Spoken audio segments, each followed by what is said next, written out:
the best academy. Hello good morning to all. Welcome to the Harish academy. ఈరోజు మనం 2024 సంవత్సరానికి సంబంధించి space technology important topics and కంప్లీట్గా important developments గురించి మనం ఇప్పుడు చర్చించుకుందాం. ఇందులో భాగంగా first topic Nisar satellite. Nisar satellite అంటే ఇది ఒక ఎర్త్ అబ్జర్వేషన్ శాటిలైట్. ఇది వచ్చేసి ఇండియా అమెరికా కొల్లాబరేషన్తో చేపడతా ఉన్న ఒక శాటిలైటు. ఇస్రో వచ్చేసి ఈ నిసార్ శాటిలైట్ని 2025 మార్చిలో లాంచ్ చేయబోతూ ఉన్నారు. మరి ఈ నిసార్ శాటిలైట్ యొక్క ప్రాముఖ్యత ఏంటి అంటే ఇది ఒక synthetic aperture radar satellite. Synthetic aperture radar satellite. మరి సింథటిక్ అపర్చర్ రేడార్ శాటిలైట్ ఏంటి అంటే దీని యొక్క సిగ్నిఫికెన్స్ ఏంటంటే ఈ యొక్క ఎర్త్ని భూమిని ఎల్లవేళలా ఆల్ వెదర్ టైంలో నైట్ టైమ్స్ అయినా కావచ్చు డే టైంలో అయినా కావచ్చు ఇమేజెస్ తీస్తుందన్నమాట. ఎలా క్లౌడీ వెదర్ ఉన్నా కూడా it will carry the image of earth అనమాట. సో మరి ఈ యొక్క ప్రాజెక్ట్ ఎప్పుడు స్టార్ట్ అయింది అంటే తొలిసారి 2009 సంవత్సరంలో ఈ ప్రాజెక్ట్ స్టార్ట్ అయింది. మరి అఫీషియల్గా మాత్రము ఈ ప్రాజెక్టు 2014లో అఫీషియల్గా లాంచ్ చేశారు. మరి ఈ యొక్క నిసార్ శాటిలైట్ వెయిట్ ఎంత, ఈ యొక్క లిఫ్ట్ ఆఫ్ మాస్ ఎంత అంటే 2800 kg, 2800 kgల బరువైన శాటిలైట్ ఇది. ఇది ఓవరాల్గా 5000 కోట్ల ప్రాజెక్ట్, 5000 crore ప్రాజెక్ట్. మరి ఈ నిసార్ శాటిలైట్ని ఏ లాంచ్ వెహికల్ని ఉపయోగించి లాంచ్ చేయబోతున్నారు అంటే GSLV Mark II. ఓకే, ఈ నిసార్ శాటిలైట్లో పేలోడ్స్ వచ్చేసి 2 పేలోడ్స్ ఉంటాయి.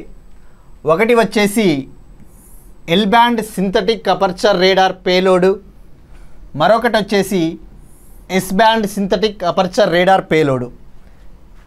ఈ L band synthetic aperture radar పేలోడ్ను నాసా వాళ్ళు డెవలప్ చేశారు అమెరికా.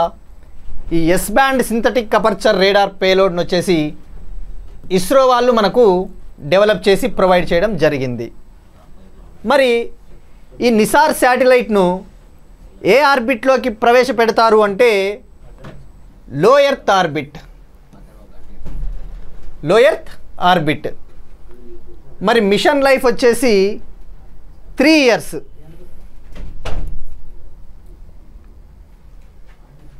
ఓకే, ఇప్పుడు మనం నెక్స్ట్ టాపిక్లోకి వెళ్దాం. భారత్ అంతరిక్ష స్టేషన్. ఈ భారత్ అంతరిక్ష స్టేషన్ అనేది ఏంటంటే భారతదేశం యొక్క డెడికేటెడ్ స్పేస్ స్టేషన్ అన్నమాట. దీని ముఖ్య ఉద్దేశం ఏంటంటే సైంటిఫిక్ రీసెర్చ్ని ప్రమోట్ చేయడం కోసము మనము దీన్ని బిల్డ్ చేయబోతా ఉన్నాము. It's like similar to international space station. ISS మాదిరే ఉంటుంది, ఇది ఒక ఓన్ స్పేస్ స్టేషన్. భారతదేశం ఇస్రో వచ్చేసి ఈ భారత్ అంతరిక్ష స్టేషన్ని 2035 సంవత్సరం కల్లా బిల్డ్ చేస్తాము, కంప్లీట్ చేస్తామని చెప్పేసి అనౌన్స్ చేయడం జరిగింది. ఈ యొక్క భారతీయ అంతరిక్ష స్పేస్ స్టేషన్ని ఎక్కడ ఏ ఆర్బిట్లో కన్స్ట్రక్ట్ చేయబోతా ఉన్నారు, బిల్డ్ చేయబోతున్నారు అంటే లో ఎర్త్ ఆర్బిట్. మరి లో ఎర్త్ ఆర్బిట్ వచ్చేసి మనకు ఎంత హైట్లో ఉంటుంది ఎర్త్ సర్ఫేస్ నుంచి అంటే దాదాపు 400 కిలోమీటర్ల అబవ్ ఎర్త్ సర్ఫేస్ నుంచి 400 కిలోమీటర్ల ఎత్తులో ఉండే ఆర్బిట్ను తక్కువ భూకక్ష పరిధి లో ఎర్త్ ఆర్బిట్ అని చెప్తారు. మరి ఈ భారత్ అంతరిక్ష స్టేషన్లో ఎన్ని మాడ్యూల్స్ ఉంటాయంటే 5 మాడ్యూల్స్ అని చెప్పుకోవచ్చు. ఎన్ని మాడ్యూల్స్? 5 మాడ్యూల్స్. ఇందులో భాగంగా ఈ ఫస్ట్ మాడ్యూల్ వచ్చేసి మనకు 2028లో లాంచ్ చేయబోతా ఉన్నారు. ఎప్పటికల్లా? ఫస్ట్ మాడ్యూల్ 2028, 2035 కల్లా ఫుల్గా ఆపరేషన్లోకి రాబోతా ఉంది. మరి ఈ భారతీయ అంతరిక్ష స్టేషన్ అనేది ఇప్పుడు ఏ స్టేజ్లో ఉందో కూడా ఎగ్జామ్లో అడుగుతాడు. Whether it is in developmental phase లేదంటే కంప్లీషన్ ఫేజ్ అన్నట్లు అడిగినప్పుడు ఇది ఇంకా భారత్ అంతరిక్ష స్టేషను కాన్సెప్చువలైజేషన్ ఫేజ్లో ఉందనే చెప్పుకోవచ్చు. కాన్సెప్చువలైజేషన్ ఫేజ్ అంటే ఇంకా స్టడీ ఫేజ్లో ఉంది. దీనికి సంబంధించిన ఆర్కిటెక్చర్ కావచ్చు, డిజైన్ కావచ్చు, మాడ్యూల్స్ను ఇంకా స్టడీ ఫేజ్లోనే ఉన్నారు. సో కాన్సెప్చువలైజేషన్ ఫేజ్లో మనకి ఉంది. మరి ఈ స్పేస్ స్టేషన్స్ వచ్చేసి భారత్ అంతరిక్ష స్పేస్ స్టేషన్ లాగానే ఇంకా ఏమైనా స్పేస్ స్టేషన్లు ఉన్నాయా అన్నది మనము తెలుసుకోవాలి ఎగ్జామ్ పాయింట్ ఆఫ్ వ్యూలో. ఒకటి ఫస్ట్ వచ్చేసి ఇంటర్నేషనల్ స్పేస్ స్టేషన్, అంతర్జాతీయ స్పేస్ స్టేషన్. ఇది వచ్చేసి ఈ ప్రాజెక్టు 1998లో బిల్ట్ చేశారు. ఈ ప్రాజెక్ట్ని 2000 సంవత్సరం నుంచి ఇది ఆపరేషన్ స్టేజ్లోకి వచ్చింది. 2000 సంవత్సరం నుంచి ఇది పనిలోకి ఫంక్షనింగ్ స్టేజ్లోకి వచ్చింది. మరి ఈ యొక్క ఇంటర్నేషనల్ స్పేస్ స్టేషన్ని ఎక్కడ బిల్డ్ చేస్తూ ఉన్నారు అంటే ఇది కూడా తక్కువ భూకక్ష పరిధి, లో ఎర్త్ ఆర్బిట్ అని చెప్పుకోవచ్చు. మరి ఈ అంతర్జాతీయ స్పేస్ స్టేషన్ అనేది ఏ ఏ దేశాల మధ్య సహకారంతో నిర్మించిన స్పేస్ స్టేషన్ అని కూడా మనకి ఎగ్జామ్లో అడిగినప్పుడు మనం గుర్తుంచుకోవాలి. ఇందులో 5 స్పేస్ ఏజెన్సీలు ఉంటాయి. 5 స్పేస్ ఏజెన్సీల కొల్లాబరేషన్తో చేపట్టిన ప్రాజెక్ట్ ఇది. ఈ 5 స్పేస్ ఏజెన్సీలు ఏవి అంటే 1 NASA America, 2 European space agency, 3 Roscosmos అంటే Russian space agency, 4 Canadian space agency, 5 JAXA Japanese space agency. So 5 space agencies collaboration project ఇది. మనకి ఇప్పుడు మరిన్ని స్పేస్ స్టేషన్స్ గురించి కూడా తెలుసుకోవాలి. వాటి పేర్లు, అవి ఏ ఏ దేశాలకు సంబంధించినవో. ఫస్ట్ వచ్చేసి తియాంగాంగ్ స్పేస్ స్టేషన్. ఈ తియాంగాంగ్ స్పేస్ స్టేషన్ ఎవరు బిల్డ్ చేశారు? చైనా 2021వ సంవత్సరంలో. మరి అప్కమింగ్ స్పేస్ స్టేషన్స్ ఏమైనా ఉన్నాయా? అలానే ఫ్యూచర్లో నిర్మించబోతా ఉన్న space stations. 1 gateway space station. Gateway space station. ఈ గేట్వే స్పేస్ స్టేషన్ ఎవరిది అంటే నాసాకు సంబంధించినది, అమెరికా. మరి ఇది ఈ దేనిలో భాగంగా దీన్ని నిర్మించబోతా ఉన్నారు అంటే Artemis machine.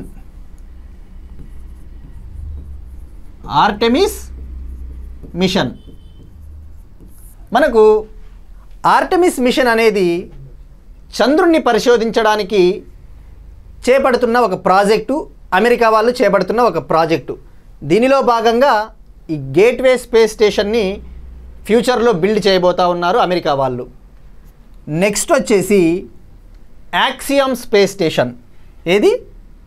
Axiom space station. ఈ యొక్క యాక్సియామ్ స్పేస్ స్టేషన్ ఏంటి అంటే ఇది ఒక కమర్షియల్ స్పేస్ స్టేషన్.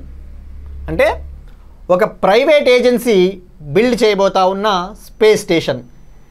దీన్ని ఎవరు బిల్డ్ చేయబోతా ఉన్నారు అంటే టెక్సాస్ అమెరికాకు చెందిన ఒక కంపెనీ యాక్సియామ్ స్పేస్ అనే ఒక కంపెనీ దీన్ని నాసా యొక్క సహకారంతో ఈ యొక్క యాక్సియామ్ స్పేస్ స్టేషన్ని బిల్డ్ చేయబోతా ఉన్నారు. So this is about space stations. ఇప్పుడు మనం నెక్స్ట్ టాపిక్ స్పేస్ డెబ్రిస్, అంతరిక్ష వ్యర్థాలు. ఇటీవల భారతదేశము, జపాను ఈ యొక్క అంతరిక్ష వ్యర్థాల ప్రాబ్లంను తొలగించడానికి ఒక ప్రాజెక్ట్ను చేపట్టబోతూ ఉన్నాయి, ఒక ఒప్పందం కుదుర్చుకున్నాయి. ఆ ఒప్పందం ఏంటంటే, ఆ ఒప్పందంలో భాగంగా భారతదేశము, జపాను లేజర్ ఎక్విప్డ్ శాటిలైట్స్ని స్టడీ చేయబోతూ ఉన్నారు. లేజర్ పొందుపరిచిన శాటిలైట్లను స్టడీ చేయడం ద్వారా ఏ విధంగా ఈ అంతరిక్ష వ్యర్థాలను తొలగించవచ్చో అనే దానిపైన ఒక ఒప్పందం చేసుకున్నాయి ఇండియా, జపాన్. మరి ఇప్పుడు స్పేస్ డెబ్రిస్ విషయానికి మనం వస్తే, అంతరిక్ష వ్యర్థానికి మనం వస్తే, ఇప్పటి వరకు ఎగ్జామ్ పాయింట్ ఆఫ్ వ్యూలో అడుగుతాడు, ఇప్పటి వరకు ఈ యొక్క సమస్యను తొలగించడానికి ఏదైనా చట్టబద్ధమైన ఒప్పందం ఉందా అంటే, ఇప్పటి వరకు మనకి చట్టబద్ధమైన ఒప్పందము లేదు. There is no legally treaty available to tackle this space debris అన్నమాట. మరి వివిధ దేశాలు ఈ స్పేస్ డెబ్రిస్ను ట్యాకిల్ చేయడానికి కొన్ని మిషన్స్ తీసుకొచ్చాయి. అందులో యునైటెడ్ నేషన్స్, ఐక్యరాజ్య సమితి ఒక కమిటీని ఏర్పాటు చేసింది. అలానే ఇండియా విషయానికి వస్తే ప్రాజెక్ట్ నేత్ర. ఏంటి? ప్రాజెక్ట్ నేత్ర. ఈ ప్రాజెక్ట్ నేత్ర అనేది ఒక అర్లీ వార్నింగ్ అన్నమాట, అర్లీ వార్నింగ్ సిస్టమ్. ఇంకొకటి ఇంగ్లాండ్, యూకే వస్తే రిమూవ్ డెబ్రిస్ అనే ఒక మిషన్ని కూడా తీసుకొచ్చాయి. అలానే European space Agency rise mission అనేది కూడా తీసుకురాబోతూ ఉన్నాయి, లాంచ్ చేయబోతూ ఉన్నాయి ఈ స్పేస్ డెబ్రిస్ని తొలగించడానికి. ఏం మిషన్? Rise machine. ఇది ఎవరిది అంటే యూరోపియన్ స్పేస్ ఏజెన్సీ.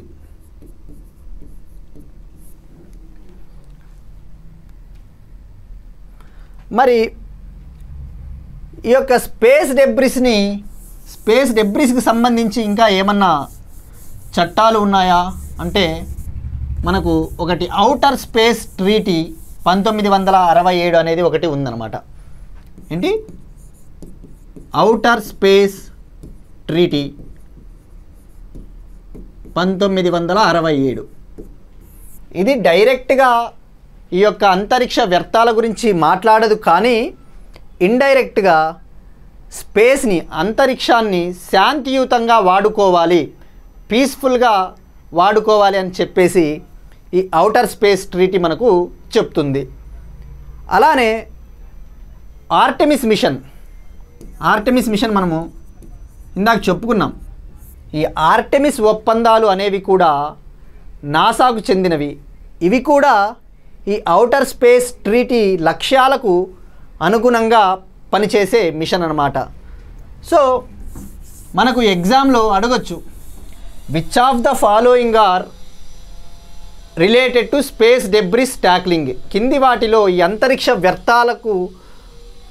వ్యర్థాల సమస్యను తొలగించడానికి ఉపయోగపడే మిషన్లు ఏవి అన్నప్పుడు మనకు ఈ ఆర్టెమిస్ ఒప్పందాలు అడుగుతాడు, ఈ ఔటర్ స్పేస్ ట్రీటీ ఇలా అడగడం జరిగినప్పుడు, ఆప్షన్స్ ఇచ్చినప్పుడు మనకు ఈ యొక్క హోలిస్టిక్గా మనకు ఈ కాన్సెప్ట్ ఐడియా ఉండాలి.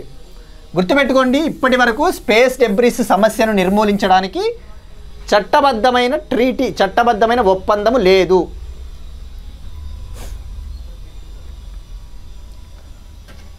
ఇప్పుడు నెక్స్ట్ టాపిక్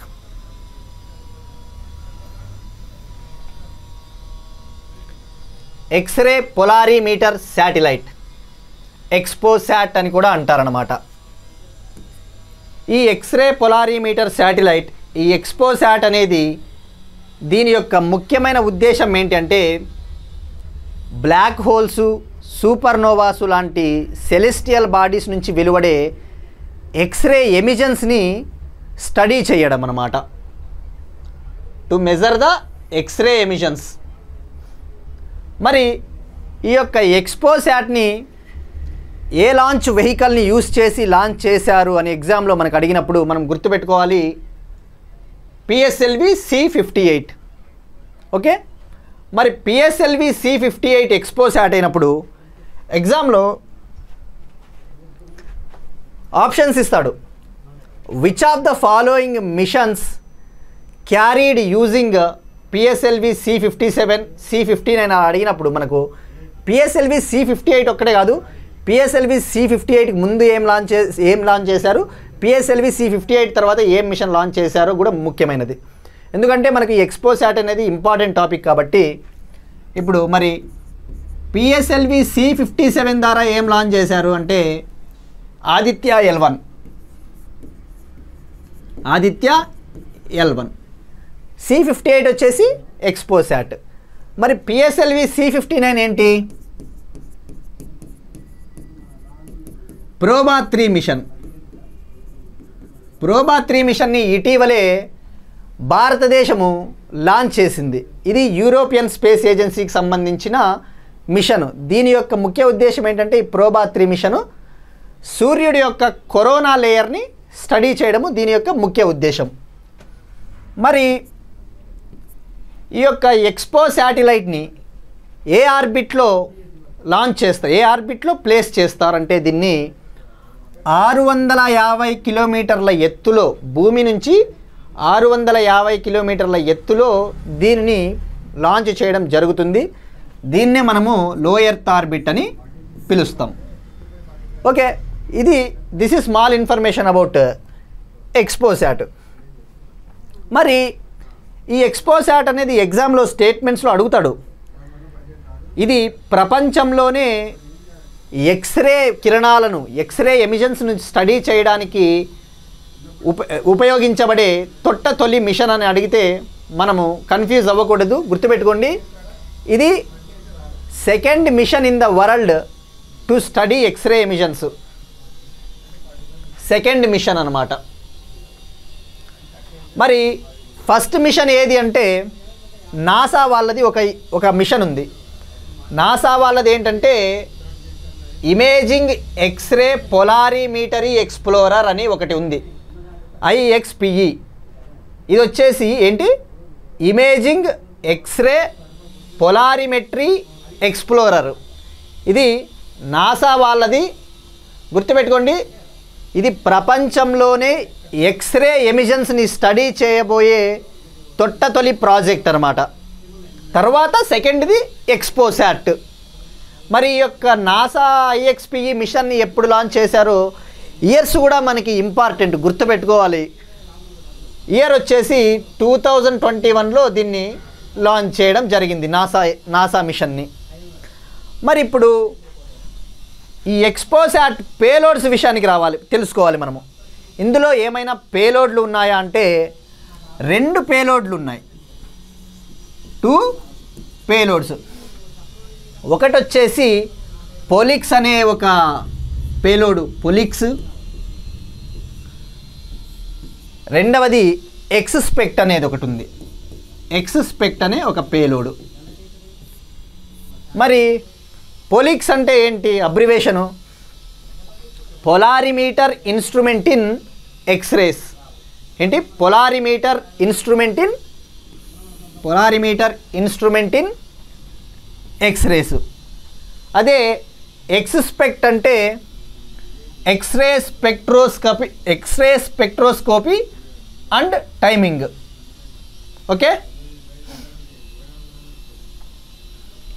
మరి ఈ యొక్క ఎక్స్పోసాట్ యొక్క ప్రాముఖ్యత ఇంకా ఏంటి అంటే ఈ ఎక్స్పోసాట్ మిషన్ని లాంచ్ చేయడం ద్వారా ఇస్రో స్పేస్లో ఉన్న అంతరిక్ష వ్యర్థాలను నిర్మూలించడానికి ఒక అడుగు వేసిందని కూడా చెప్పుకోవచ్చు. ఎలా అంటే ఈ యొక్క ఎక్స్పోసాట్ని PSLV C58 ద్వారా లాంచ్ చేసినప్పుడు ఏమవుతుందంటే PSLVలో 4వ స్టేజ్ అయిన 4వ స్టేజ్ని ఇది అంటే దాన్ని వాడబడిన స్టేజ్ అంటారు, అంటే already used stage.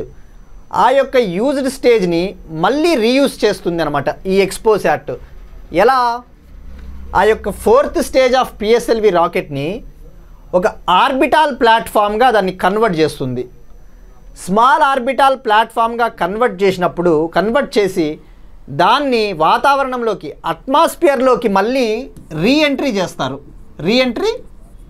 చేయిస్తారనమాట.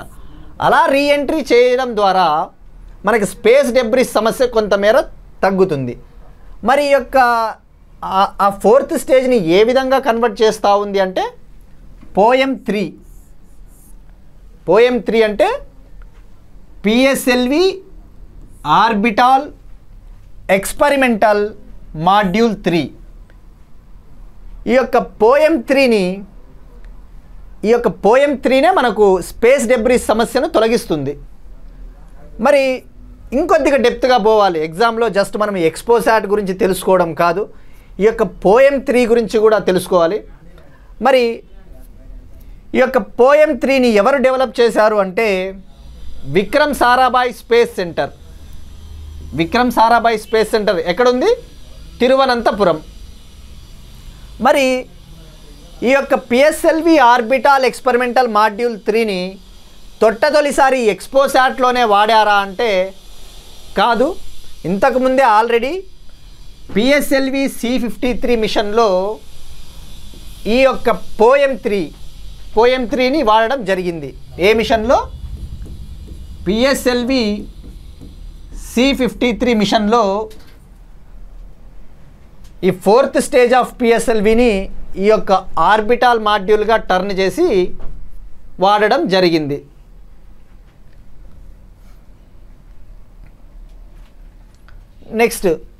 Next topic వచ్చేసి ఆస్ట్రోసాట్ అనమాట. ఈ ఆస్ట్రోసాట్ మనకు ఎందుకు న్యూస్లో ఉందంటే ఇటీవల ఈ ఆస్ట్రోసాటు సిగ్నస్ X1 అనే ఒక బ్లాక్ హోల్ నుంచి వెలువడిన ఎక్స్రే పోలరైజేషన్ని మెజర్ చేసింది. ఏం black hole? Cygnus X1 black hole.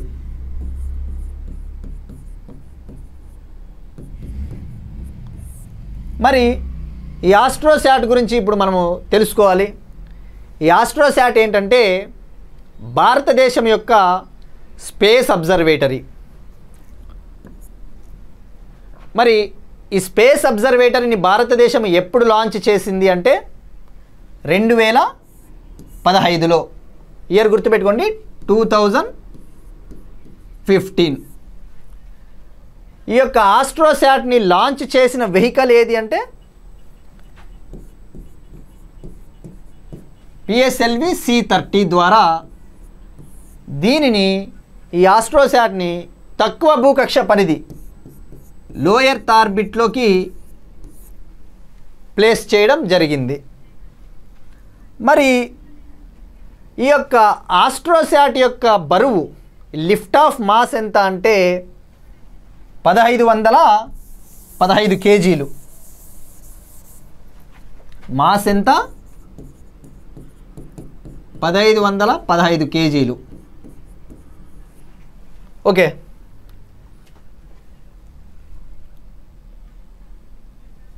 మరి ఆస్ట్రోసాట్ గురించి ఇంకొద్దిగా డెప్త్గా తెలుసుకోవాలి.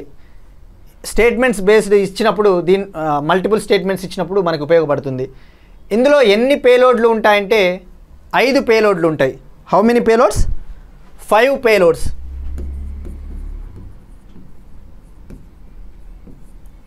ఆ 5 పేలోడ్స్ వచ్చేసి పేర్లు: ఒకటి అల్ట్రావైలెట్ ఇమేజింగ్ టెలిస్కోప్, అలానే క్యాడ్మియం జింక్ టెల్యూరైడ్ ఇమేజర్ అనే అనదర్ పేలోడ్. ఇంకో పేలోడ్ వచ్చేసి స్కానింగ్ స్కై మోటార్. ఇటువంటి 5 పేలోడ్లు మనకు ఈ ఆస్ట్రోసాట్లో పొందుపరచడం జరిగింది.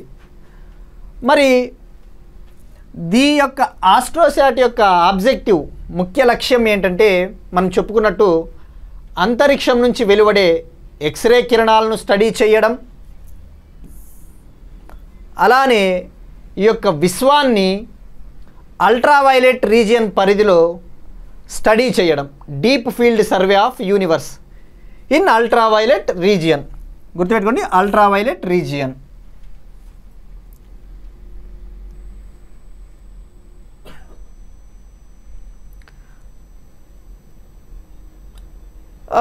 This is about AstroSat.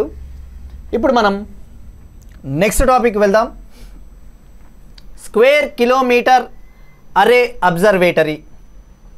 ఈ స్క్వేర్ కిలోమీటర్ అరే అబ్జర్వేటరీ ఎందుకు న్యూస్లో ఉందంటే, ఇది ఒక రేడియో ఆస్ట్రోనమీకి చెందిన ఒక ప్రాజెక్ట్. అయితే ఇటీవల యూనియన్ క్యాబినెట్ భారతదేశము ఇందులో పాల్గొనడానికి వీలుగా 1250 కోట్లను అప్రూవ్ చేయడము జరిగింది.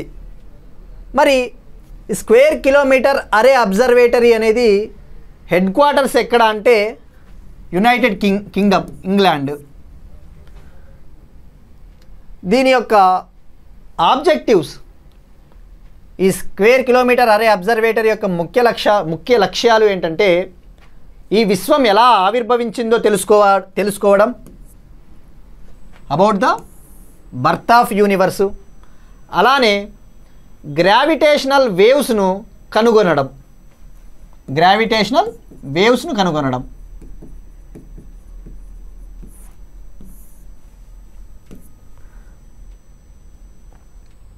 మరి ఈ స్క్వేర్ కిలోమీటర్ అరే అబ్జర్వేటరీ ఎప్పటికల్లా పూర్తి అవుతుంది కంప్లీట్గా అంటే 2029 సంవత్సరం కల్లా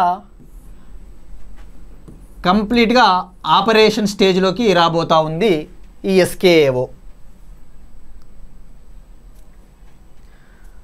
ఇండియా వచ్చేసి ఈ స్క్వేర్ కిలోమీటర్ అరే అబ్జర్వేటరీలో అసోసియేట్ మెంబర్గా 2012లో జాయిన్ అవ్వడం జరిగింది. 2012లో అసోసియేట్ మెంబర్గా జాయిన్ అవ్వడం జరిగింది. అలానే 2022లో వచ్చేసి ఈ స్క్వేర్ కిలోమీటర్ అరే అబ్జర్వేటరీ మరియు national centre for radio astronomy పూణేలో ఉన్న ఇది ఒక organisation. National centre for radio astronomy Pune 2022లో ఒక కోఆపరేషన్ అగ్రిమెంట్, ఒప్పందం చేసుకోవడం జరిగింది. గుర్తుపెట్టుకోండి, ఇయర్ 2022లో national centre for radio astronomy Pune and square kilometre array observatory signed cooperation agreement.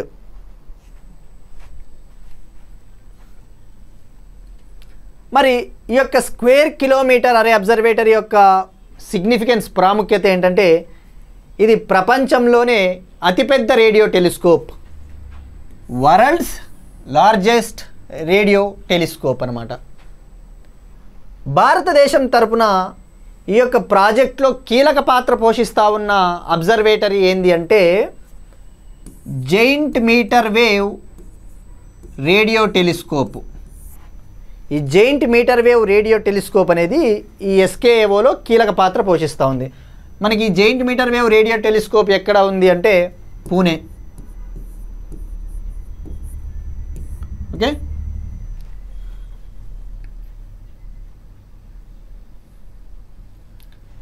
Okay, okay this is about square kilometre array observatory. Next topic వచ్చేసి మనకు GSAT-20 satellite. GSAT-20 satellite అంటే మనకు communication satellite అని చెప్పుకోవచ్చు. ఇది ఒక high throughput communication satellite. అంటే internet services, remote areas, ఎక్కడన్నా సుదూరం ప్రాంతాలకు కూడా ఇంటర్నెట్ సర్వీసెస్ అందించగలిగే ఒక శాటిలైటు. ఇది వచ్చేసి GSAT-20 శాటిలైట్ని GSAT-N2 అని కూడా పిలుస్తారు. దీనికి ఉన్న మరో పేరే GSAT-N2. మరి ఈ యొక్క GSAT-20 శాటిలైట్ని ఎవరు లాంచ్ చేశారు అంటే స్పేస్-ఎక్స్కు చెందిన Falcon 9 rocket. Space-X Falcon 9 rocket. ఇది ఎగ్జామ్లో అడుగుతాడు, స్టేట్మెంట్స్లో మనకి కన్ఫ్యూజన్లో ఇస్తాడు. ఆప్షన్స్లో GSAT-20 is a KA band satellite, లేదంటే KA ప్లేస్లో KU బ్యాండ్ శాటిలైట్ అన్నప్పుడు మనము కన్ఫ్యూజ్ అవ్వకూడదు. ఇది high throughput KA band satellite. ఇవి మనకు శాటిలైట్ టెక్నాలజీలో ఫ్రీక్వెన్సీ బ్యాండ్స్ ఉంటాయి, spectrums, like KA band, KU band అన్నట్లు. సో ఇది ఒక KA బ్యాండ్ పరిధిలో ఆపరేట్ చేయబడే ఒక శాటిలైట్. మరి ఈ GSAT-20ని ఎవరు డెవలప్ చేశారు, ఇది ఎవరు ఫండ్ చేశారు అంటే ఈ ప్రాజెక్ట్కి న్యూ స్పేస్ ఇండియా లిమిటెడ్. ఈ యొక్క న్యూ స్పేస్ ఇండియా లిమిటెడ్ వాళ్ళు కంప్లీట్గా డెవలప్ చేసి వాళ్ళే ఫండ్ చేస్తూ ఉన్న శాటిలైట్ ఇది. వీళ్ళు కంప్లీట్గా ఫండ్ చేస్తూ ఉన్న రెండవ శాటిలైట్. ఒక విధంగా చెప్పాలి అంటే ఈ GSAT-20 అనేది ఒక డిమాండ్ డ్రివెన్ శాటిలైట్, డిమాండ్ ఆధారిత శాటిలైట్. ఎవరిది? NSILది. మరి ఇది సెకండ్ డిమాండ్ ఆధారిత శాటిలైట్ అయినప్పుడు మొట్టమొదటి డిమాండ్ ఆధారిత శాటిలైట్ ఏది? NSILకి చెందినది. అది కూడా అది వచ్చేసి మనకి GSAT-24.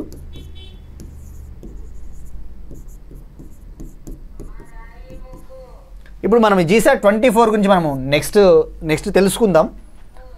మరి ఈ యొక్క GSAT-20 శాటిలైట్ ఫీచర్స్ ఇంకా ఏమున్నాయి అంటే దీని యొక్క బరువు వచ్చేసి, వెయిట్ వచ్చేసి 4700 kgs. గుర్తుపెట్టుకోండి, ఎగ్జామ్ పాయింట్ ఆఫ్ లో weight, the mass of satellite is also important. మరి ఈ GSAT-20 శాటిలైట్ జీవితకాల పరిమితి, కాల వ్యవధి ఎంత అంటే మిషన్ లైఫ్ 14 years. ఎంత? 14 years. ఓకే. మరి ఇప్పుడు ఇందాక చెప్పాం GSAT-20 will be the second demand driven satellite. ఇది వచ్చేసి ఈ GSAT-20 శాటిలైట్ని లాంచ్ చేయబోయే వెహికల్ వచ్చేసి launch vehicle mark 3, that is GSLV mark 3. So ఒక విధంగా చెప్పాలంటే GSLV మార్క్ 3 మనకు జనరల్గా 4000 kg ఉన్న పేలోడ్స్ని, శాటిలైట్స్ని జియోసింక్రనస్ ట్రాన్స్ఫర్ ఆర్బిట్లోకి ప్లేస్ చేస్తుంది. ఒక విధంగా చెప్పాలంటే launch vehicle mark 3 carrying capacity కంటే కూడా ఈ GSAT-20 బరువు ఎక్కువని చెప్పవచ్చు. సో GSAT-24 మనం ఇందాకే చెప్పాం, ఇది వచ్చేసి తొలి డిమాండ్ ఆధారిత శాటిలైట్. ఎవరిది? న్యూ స్పేస్ ఇండియా లిమిటెడ్కి చెందినది. ఇది ఆల్రెడీ GSAT-24ని 2022 సంవత్సరంలోనే లాంచ్ చేశారు. ఇది వచ్చేసి ఆబ్జెక్టివ్, దీని యొక్క లక్ష్యం ఏంటంటే DTH services, direct to home సర్వీసెస్ని ప్రొవైడ్ చేయడం జరుగుతుంది. DTH సర్వీసెస్ ఎవరికి? ఈ DTH సర్వీసెస్ అంటే టాటా ప్లే అనే ఒక కంపెనీకి. ఇది టాటా ప్లే. దీనికోసము గుర్తుపెట్టుకోండి, GSAT-29 అనేది టాటా ప్లే మరియు ఈ NSIL పార్ట్నర్షిప్ ప్రాజెక్ట్. మరి ఈ GSAT-24 whether it is KA band are KU band satellite అంటే ఇది KU బ్యాండ్ శాటిలైట్ అనమాట. 24 KU band communication satellite. GSAT-20 is a KA band, GSAT-24 KU band communication satellite. మరి ఈ GSAT-24ని launch చేయబోయేది rocket ఏంటంటే ఏరియానే 5 rocket. ఏం రాకెట్? ఏరియానే 5 రాకెట్ లాంచ్ చేశారు already 2022 సంవత్సరంలో. ఇది వచ్చేసి ఫ్రెంచ్కి సంబంధించిన రాకెట్ ఏరియానే 5. ఇది ఈ GSAT-24ని జియో స్టేషనరీ ఆర్బిట్లోకి లాంచ్ చేయడం జరిగింది. సో ఇప్పుడు మనం GSAT-20 గురించి చెప్పుకున్నాం, GSAT-24 గురించి కూడా చెప్పుకున్నాం. మరి ఈ GSAT-2024ని ఆపరేట్ చేసి ఫండ్ చేసిన ఈ న్యూ స్పేస్ ఇండియా లిమిటెడ్ గురించి కూడా మనము తెలుసుకోవాలి. ఈ న్యూ స్పేస్ ఇండియా లిమిటెడ్ అనేది ఇస్రోకు చెందిన ఒక కమర్షియల్ కంపెనీ అన్నమాట. ఏ దాని కింద పనిచేస్తుంది అంటే డిపార్ట్మెంట్ ఆఫ్ స్పేస్ కింద ఉండే ఒక కంపెనీ ఇది ఎప్పుడు స్టార్ట్ చేశారు ఈ కంపెనీ NSILని అంటే ఇయర్ కూడా మనకి వెరీ ఇంపార్టెంట్, 2019. మరి NSIL యొక్క ముఖ్య ఉద్దేశం ఏంటి అంటే NSIL ఆబ్జెక్టివ్స్, NSIL లక్ష్యాలు, లేదంటే ఎలా చెప్పుకోవచ్చు అంటే మనకి ముందుగా ఇది శాటిలైట్స్ని డిజైన్ చేయడానికి కావాల్సిన టెక్నాలజీని ట్రాన్స్ఫర్ చేస్తుంది, సాంకేతికత బదిలీ. అలానే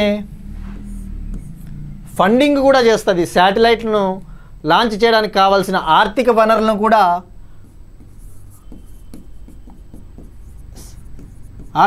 కూడా అందిస్తుంది. మరి అలానే ఇతర దేశాలకు చెందిన శాటిలైట్లను లాంచ్ వెహికల్స్కు కావాల్సిన లాంచ్ ప్యాడ్లు అనగా ఇన్ఫ్రాస్ట్రక్చర్, లాంచ్ ప్యాడ్లు అటువంటివి కూడా మనకు అందిస్తుంది. మనకు ఈ NSIL గురించి స్టేట్మెంట్స్ ఇస్తాడు. NSIL option A it is associated with technology transfer అలా అడిగినప్పుడు మనకి ఆబ్జెక్టివ్స్ కూడా మనకి గుర్తుండాలి కంపల్సరీ. ఇంకొకటి దీని ముఖ్య ఉద్దేశం ఏంటంటే అంతర్జాతీయ స్పేస్ ఎకానమీలో భారతదేశం యొక్క వాటాను పెంచడం దీని యొక్క ముఖ్య ఉద్దేశం. కరెంట్గా ప్రస్తుతం చూస్తే మనకు అంతర్జాతీయ స్పేస్ ఎకానమీ ఎంత ఉంది, గ్లోబల్ స్పేస్ ఎకానమీ మనకు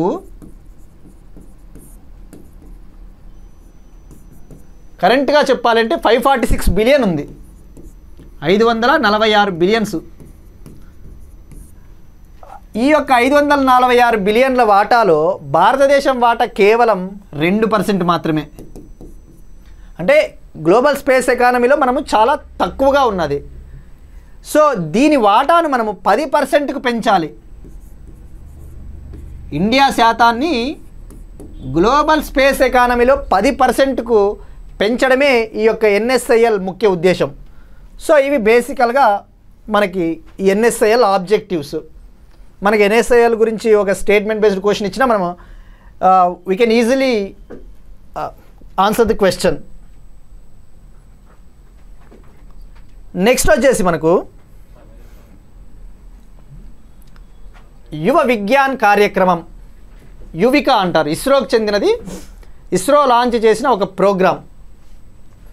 దీన్నే యంగ్ సైంటిస్ట్ ప్రోగ్రామ్ అంటారు. Young scientist programme or Yuvika. మరి ఈ యువిక ప్రోగ్రామ్ యొక్క ముఖ్య ఉద్దేశం ఏంటి అంటే స్టూడెంట్స్లో స్పేస్ సైన్స్ పట్ల ఆసక్తిని పెంపొందించడము, అలానే స్టెమ్ కోర్సెస్ ఉంటాయి కదా, సైన్సు, టెక్నాలజీ, ఇంజనీరింగు, మ్యాథమెటిక్స్ లాంటి కోర్సెస్లో విద్యార్థులను జాయిన్ చేయించేలా ప్రోత్సహించడమే ఈ యొక్క యువిక ముఖ్య ఉద్దేశం. మరి యువిక ప్రోగ్రామ్ని అప్లై చేయడానికి ఎవరి అర్హులు, ఎవరు ఎలిజిబుల్ అంటే ఎవరైతే 9వ తరగతి చదువుతూ ఉన్నారో, 8వ తరగతి అయిపోయి 9వ తరగతి చదువుతా ఉన్న స్టూడెంట్సు ఈ యొక్క ప్రోగ్రామ్కి అప్లై చేయడానికి eligible. Be careful, only 9th class studying students are eligible for this programme. మరి ఈ యొక్క ప్రోగ్రామ్ కింద ఎవ్రీ ఇయర్ ప్రతి రాష్ట్రము లేదా యూనియన్ టెరిటరీ నుంచి ప్రతి రాష్ట్రము 3 స్టూడెంట్స్ని సెలెక్ట్ చేయడం జరుగుతుంది. 3 స్టూడెంట్స్ ఎవ్రీ ఇయర్. మరి ఈ యువిక ప్రోగ్రామ్ కింద గ్రామీణ విద్యార్థులకు ఇంపార్టెన్స్ ఇవ్వడం జరుగుతుంది. Weightage will be given to rural students. మరి ఈ స్టూడెంట్స్ వచ్చేసి only CBSE only state syllabus చదివిన వాళ్ళ అలా అడిగినప్పుడు కూడా స్టేట్ సిలబస్, ఐసిఎస్సి, సిబిఎస్ఈ ఎటువంటి సిలబస్ చదివిన స్టూడెంట్స్ అయినా కూడా ఈ పథకం అప్లై చేయడానికి అర్హులు. మరి ఈ యువికా ప్రోగ్రామ్ ఎన్ని రోజులు ఉంటుంది? యువికా ప్రోగ్రామ్ అంటే 2 వారాలు. ఎంత? 2 వారాల ప్రోగ్రామ్ అన్నమాట ఇది. So this is about Yuvika, యువ విజ్ఞాన్ కార్యక్రమ ఆఫ్ ఇస్రో.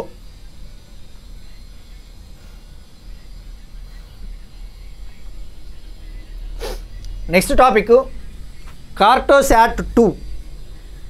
కార్టోశాట్ 2 అనేది మనకి న్యూస్లో ఎందుకుందంటే, నిజానికి కార్టోశాట్ ప్రోగ్రామ్ అనేది ఇప్పుడు లాంచ్ చేసిన ప్రాజెక్ట్ కాదు. ఇది 2005లోనే లాంచ్ చేసిన ప్రాజెక్ట్ కార్టోశాట్. కానీ ఈ కార్టోశాట్ ఇప్పుడు మనకు న్యూస్లో ఎందుకుందంటే, కార్టోశాట్ 2 ఇటీవల ఇస్రో వచ్చేసి ఈ కార్టోశాట్ 2 శాటిలైట్ని సక్సెస్ఫుల్గా అట్మాస్ఫియర్లోకి, వాతావరణంలోకి రీఎంట్రీ చేయించారు. ఎందుకు ఈ రీఎంట్రీ చేస్తారు అంటే, ఇలా రీఎంట్రీ చేయించడం ద్వారా మనము అంతరిక్ష వ్యర్థాలను కొంతమేర తగ్గించుకోవచ్చు. సో మనం ఇప్పుడు కార్టోశాట్ 2 సిరీస్ గురించి తెలుసుకుంటే ఫస్ట్ కార్టోగ్రఫీ అంటే ఏంటో ఐడియా ఉండాలి. Cartography is a science deals with mapping images. మ్యాప్స్ని ప్రిపేర్ చేస్తారు కదా ఇప్పుడు, మ్యాపింగ్స్ ఒక ఎర్త్ యొక్క మ్యాప్స్ని ప్రిపేర్ చేయాలి అంటే దాన్ని డీల్ చేసే సైన్స్నే కార్టోగ్రఫీ అంటారు. సో ఈ కార్టోశాట్ మనకి ముఖ్య ఉద్దేశం ఏంటంటే, ఎర్త్ యొక్క మ్యాప్స్ని తయారు చేస్తుంది.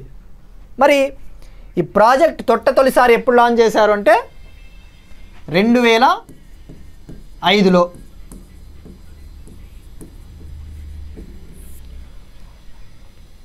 అందులో భాగంగా 2005లో కార్టోశాట్ 1ని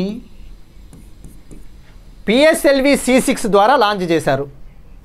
పిఎస్ఎల్వి C6 రిమెంబర్, ఒక్కొక్కసారి ఎగ్జామ్లో మనకి స్టాటిక్ పోర్షన్ కింద కోర్ సిలబస్ కింద కూడా కార్టోశాట్ సిరీస్ ప్రోగ్రామ్ ఎప్పుడు స్టార్ట్ అయింది, దాన్ని లాంచ్ చేసిన వెహికల్, ఇప్పటి వరకు ఎన్ని కార్టోశాట్ శాటిలైట్ని లాంచ్ చేయడం జరిగింది, అలా కూడా అడిగినప్పుడు మనకి యొక్క సిలబస్ కూడా కవర్ అవుతుంది. నిజానికి this small topic actually. Cartosat 2 శాటిలైట్ని డీఆర్బిట్ చేసి అట్మాస్ఫిరిక్లోకి రీఎంటర్ చేశారు. సో మనం we are going in detail into the subject actually. So మరి ఇప్పటి వరకు ఎన్ని కార్టోశాట్ శాటిలైట్ని లాంచ్ చేశారు అంటే, సోఫార్ 9 కార్టోశాట్ శాటిలైట్లు. ఎన్ని? 9. మరి ఈ కార్టోశాట్ 2ని ఎప్పుడు లాంచ్ చేశారు? 2007 పిఎస్ఎల్వి C7 ద్వారా కార్టోశాట్ 2ని లాంచ్ చేశారు.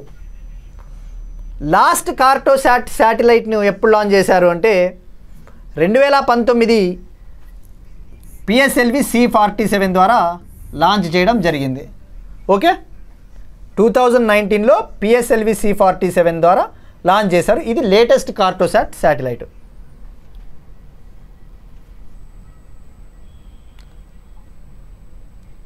మనకి ఇంకొకటి, ఈ కార్టోశాట్ సిరీస్ అనేది ఏం శాటిలైట్స్ అంటే earth observation satellites, remote sensing satellites. Okay, Cartosat satellites are earth observation satellites. Remember, భారతదేశంలో ఎర్త్ అబ్జర్వేషన్ శాటిలైట్ ప్రోగ్రామ్ ఎప్పుడు స్టార్ట్ అయింది అంటే ఇయర్ వచ్చేసి 1988. అదే communication satellite INSAT satellite system ఎప్పుడు స్టార్ట్ అయిందంటే 1983. ఇది Indian remote sensing satellite system. Okay,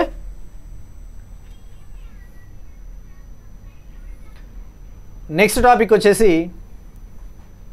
3 space infrastructure projects inaugurated in Kerala. 2024లో ప్రైమ్ మినిస్టర్ నరేంద్ర మోడీ గారు విక్రమ్ సారాభాయ్ స్పేస్ సెంటర్ తిరువనంతపురంని సందర్శించినప్పుడు 3 ప్రాజెక్టులను లాంచ్ చేయడం జరిగింది. విక్రమ్ సారాభాయ్ స్పేస్ సెంటర్ని. ఆ 3 ప్రాజెక్టులు ఏంటి అంటే మనకి ఎగ్జామ్ పాయింట్ ఆఫ్ వ్యూలో డైరెక్ట్గా అడుగుతాడు. ఒకటి వచ్చేసి SLV integration facility. SLV small satellite launch vehicle integration facility. దీన్ని ఎక్కడ లాంచ్ చేశారు అంటే, ఎక్కడ ఇనాగ్రేట్ చేశారు అంటే శ్రీహరికోట. ఓకే, మరి ఈ SLV ఇంటిగ్రేషన్ ఫెసిలిటీ ఆబ్జెక్టివ్ లక్ష్యం ఏంటి అంటే ప్రతి సంవత్సరం కూడా పోలార్ శాటిలైట్ లాంచ్ వెహికల్స్ని ఆ శాటిలైట్స్ సంఖ్యను పెంచాలి, లాంచ్ సంఖ్యను.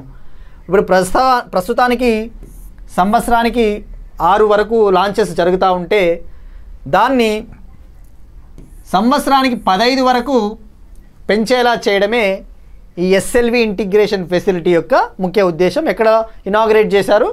శ్రీహరికోట. నెక్స్ట్ వచ్చేసి నెక్స్ట్ ఇన్ఫ్రాస్ట్రక్చర్ ఫెసిలిటీ ఎక్కడ లాంచ్ చేశారంటే semi cryogenics integrated engine and stage test facility at ISRO propulsion complex Mahendragiri. ఏం లాంచ్ చేశారు మహేంద్రగిరిలో? మహేంద్రగిరి ఎక్కడ? Tamil Nadu. Semi cryogenics integrated engine and stage test facility at Mahendragiri. Okay, ఇంకొకటి విక్రమ్ సారాభాయ్ స్పేస్ సెంటర్ తిరువనంతపురంలో వచ్చేసి ట్రైసోనిక్ విండ్ టన్నెల్ అనే దాన్ని లాంచ్ చేశారు. ట్రైసోనిక్ విండ్ టన్నెల్ ఎక్కడ? Vikram Sarabhai space centre Thiruvananthapuram. ఈ యొక్క ట్రైసోనిక్ విండ్ టన్నెల్ ఎందుకు వాడతారు అంటే రాకెట్స్ యొక్క ఏరోడైనమిక్ క్యాపబిలిటీస్ని టెస్ట్ చేయడం కోసము ఈ యొక్క ఫెసిలిటీ మనకు ఉపయోగపడుతుంది.